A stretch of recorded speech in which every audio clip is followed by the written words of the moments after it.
Hey guys, it's Riley, and this video will be going up on both channels, and I'm gonna try to be as quiet as possible because my parents and my mother and my brother are still sleeping, so um, yeah, it's that time of year again, guys. It's time to wrap up the year and begin not only a new year this time, but a new decade. Can you guys believe it? The 2000s decade is over. Wow. Time really does fly like very, very fast. So, today we're gonna wrap up the year, and I'm basically gonna go through how 2019 went for me, and then because this is the end of the decade as well, at the end of the video I'm gonna talk about what my best year of the 2010s decade was and what my worst year of the 2010s decade was. So, my big major events kind of started in March, I'd say.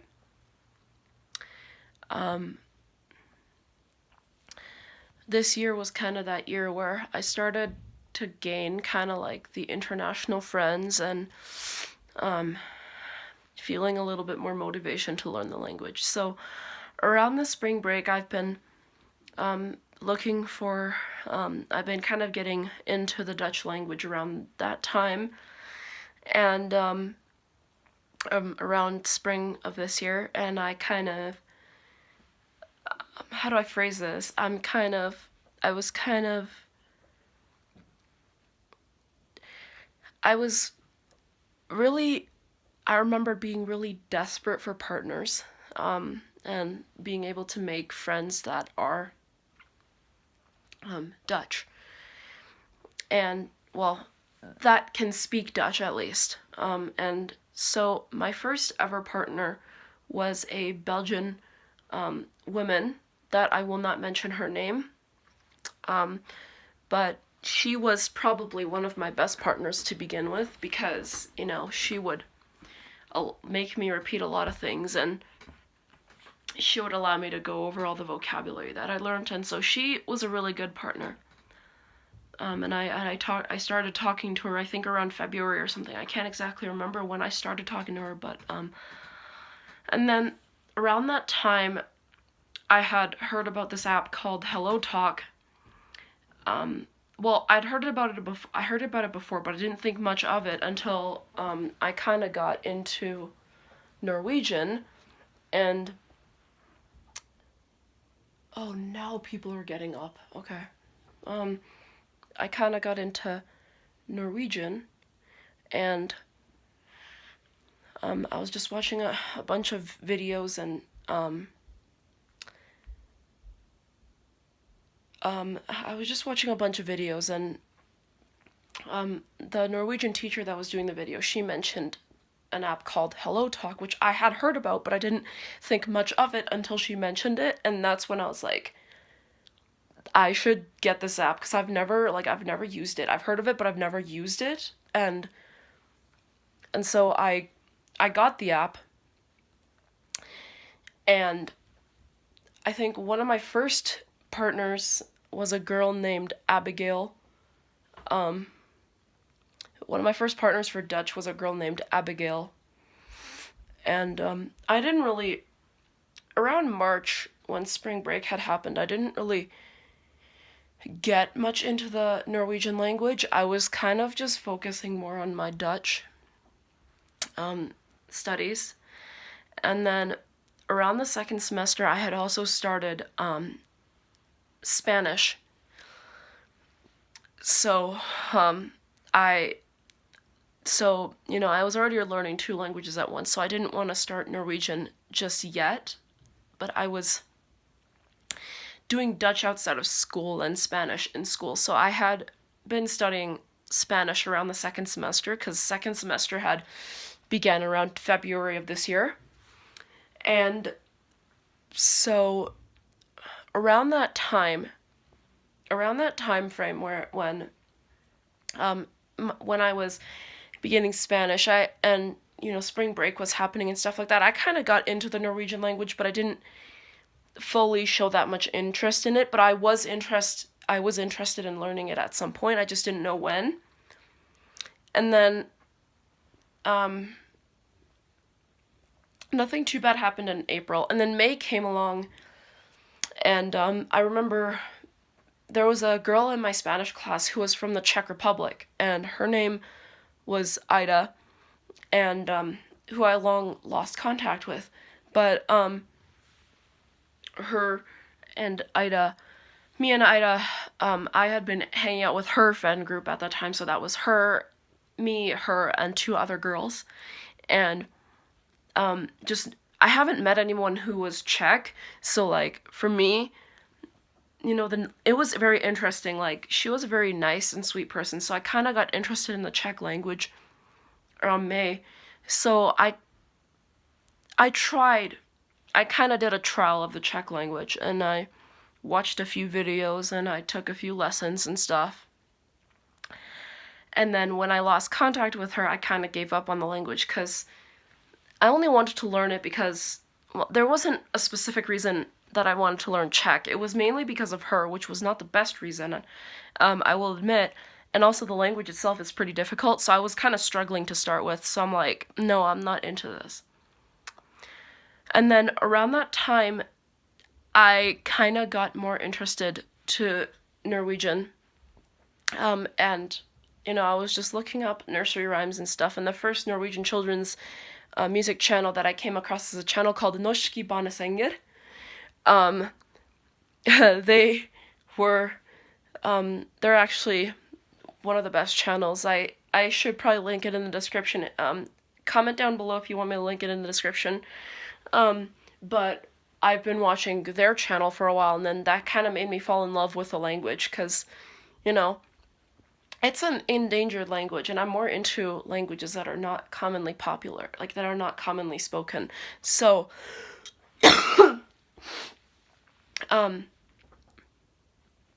I kind of got into the Norwegian language at around that time, around May. And then at the end of May, a day after the Spring Gala, I had come down with like a severe cold. It wasn't flu-like, but I had a sore throat, and it lasted until the end of June, actually. And the cold was so bad that I actually lost my voice for about a week or two, and I basically had to start exam break with pretty much no voice, or a voice that was like non-existent. And then once I had finished my Spanish oral assessment around June, I kind of thought to myself, you know, my passion for Norwegian kind of grew stronger around that time. And so I was originally gonna start once I was finished my exams and stuff like that, which I had finished my exams by June 18th, so I actually had the longest summer break this year. But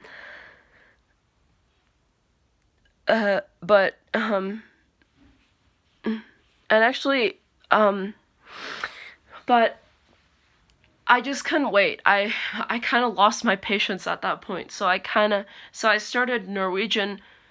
I started my first Norwegian course on Duolingo in June. Sometime in June, but definitely before the 18th. I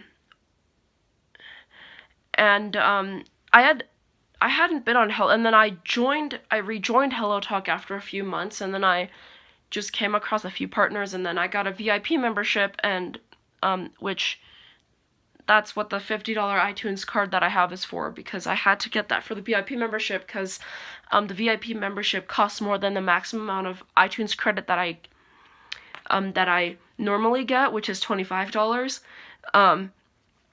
So I got that, and then I kind of added a Norwegian along with Dutch on my profile.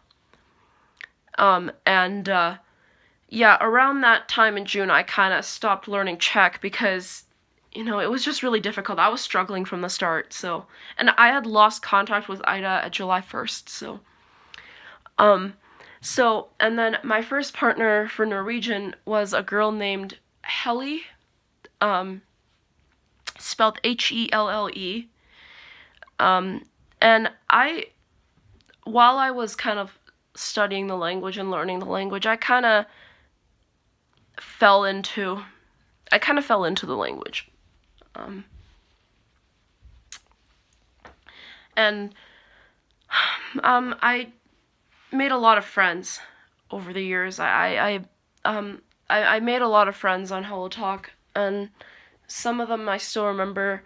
I had a few Dutch friends and a few Norwegian friends, and some of them I still remember. We were really, like, I got along well with some of my partners. Most of them. There were a few of them where I just didn't want to talk to them, but most of them I got along pretty well. So that was what my summer break was like. My summer break was basically me kind of getting started on Norwegian, and, you know, making friends. And around my 17th birthday, I actually I got sang Lang Zal Ze Leven and Hurra for Day on for the first time by two of my partners. They were really good, and hopefully two more people will do it for me next year, but who knows. So it was a first, and I really appreciated it. It was probably one of my most exciting birthdays ever, despite, like, me having sent out a whole bunch of invitations and nobody coming to my house on my birthday. But so that's how July and August rolled around. September, I had again started a new school year, and the start of it was a little more stressful than I had originally thought it to be. You know, I had lost a bunch of friends at that time, and around September or so, I met probably one of my best friends ever, and still one of those people that I still remember to this day, a Norwegian girl named Eid. I haven't featured her in my videos, but I've made a song for her. If you guys haven't checked that out, go check it out. Again, comment down below if you want me to leave it in the description. I'll gladly do it for you guys. So me and her kind of talked, and, you know, she was one of those people who barely had any friends, and, you know, I kind of wanted to be there for her because, you know, you don't want to experience a life with no friends. Like, if you don't have any friends, then you're pretty like lonely at that point. So, you know, I kind of stood by her side and just been her friend for the time being. And nothing much happened in October and November, except for some relationship issues with my boyfriend that have been going kind of not in the right direction. And then December, okay, this is where things get really rough, because my relationship with my boyfriend this month had been a whole, like, it's been all over the place. It's basically, to simplify things, it's been whack. And I don't want to go into too many details because it's very, very disturbing, and I don't want to get flagged by YouTube for this. So I'm not going to go into too much details with that. So, you know, my school it went well, and then winter break rolls around, and just last week, I lost contact with Eid. But I still wanted to make the video of me singing En stjerne skinner i natt, which she didn't request it, but I asked her for her opinion, and she said, that's one of my favorite carols, please do it. And so that's what I did. I still wanted to do it despite having lost contact with her, and having had a lot of depression because of it. So for me, December, again, it was just average. This December was just average. It wasn't terrible. It wasn't terrible. It wasn't the best either. Like, it was just average, and it's been a week since I've lost contact with her. And you know, I still remember her to this day. Like, she's still in my mind. 'Cause she was a good girl, and she was one of my best friends that I've ever had. But despite all the things that have happened to me, you know, I've kind of stayed resilient. I've kind of been the strongest I possibly can, and yeah, you know, you just have to be strong, you know. Resiliency is always the thing to, like, being resilient is always the best trait to have, because if you're not resilient, then you're not going to recover from anything, and you need to, at some point, you have to tell yourself that you have to move on at some point. So, you know, 2019 was great. I'm hoping that 2020 becomes better. And like I said, I'm going to end this video with the best and worst year of this decade, because when the 2010s decade happened, I was like 7, but a lot of memories come back to me from my childhood and stuff like that. I would say the best year of this decade would probably have to be late 2015, early 2016. Well, September 2015 to June 2016. Why? Because that part was kind of where I started appreciating my life a bit more. I started getting into electronic games, which I still love to this day, guys. I know it's hard that I don't, you know, I don't upload often because I have my ups and downs with emotions and stuff. But you know, me getting into electronic games, me getting my first phone, me starting a new school, like, everything. Honestly, that was the best. That year has got to be one of the best years. And then my worst year would probably have to be 2017, mainly because of a lot of online drama and hacking and everything. And, you know, don't get into those things. Like, seriously, the lesson I've learned is do not get into those things, because you really need to be aware about who you talk to, because, like, you don't know what this person on the other side of the world is capable of. So you really have to be aware about who you talk to and how you talk to people, and just be aware of what you do. Just think twice about things. And I think that's what I learned from that year, in particular, with all the hacking drama and everything. So, yeah, that's basically my 2019 recap. By the way, this is my 4th anniversary on YouTube. I have been on YouTube for 4 years now. So I really appreciate the support I've gotten so far, and I hope to kind of, hopefully I can continue my channel through 2020. I'm not sure, because YouTube is screwed right now, with COPPA and everything. So hopefully I can keep my channel running. But I can't say for certain that I'll probably be on YouTube much longer, but I'm hoping that I'll stay on, because I love posting videos. It's just sometimes I don't have the time, or I'm just not in the mood for it, but I love posting videos and I love making content for y'all. So yeah, thanks for watching, and I'll see you guys in 2020.